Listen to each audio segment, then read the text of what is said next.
Donna Francisco Pego, isang registered retired midwife na taga Beverly Homes, Perez, dito po sa 13 Martires, Cavite. Bali, nagkaroon po ako ng pain sa shoulder ko po dito, hanggang dito po sa buo kong kamay, sa left part. At nagkaroon po ako nagpa-therapy po ako sa isang private hospital dito po rin sa Cavite. At naka 5 session po ako ng therapy.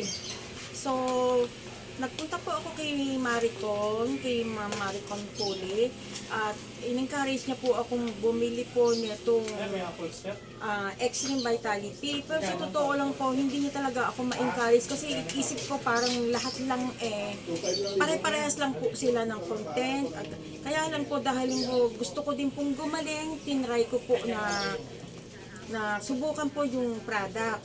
So, habang nag-uusap kami, nagtimpla po siya sa akin ng 1 sachet. At doon ko po na subukan o naramdaman na parang may pagbabago po sa aking balikat. Then, ang nangyari po, bumili po ako sa kanya ng 2 pakete.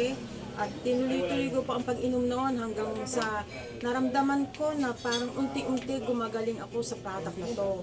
So, lahat po, ini-encourage ko po na sana lahat ng mga tao o may mga karamdaman ay subukan din po ang product nito dahil legit po itong product at hindi po to scam. Dahil ako sa sarili ko, na-experience ko kung paano ako gumaling dito. Hindi na po ako uminom ng mga gamot, hindi na rin po ako nagpa-therapy. So, tinry-try ko po talaga na hanggang ngayon po ay umiinom pa rin po ako. Kahit medyo may kamahalan, pero talagang kung kagustuhan mo talagang gumaling, gagawin mo ang paraan para makainom ka at makabili ka at pag-ipunan mo po. Yun lang po. Thank you, Ate Mel.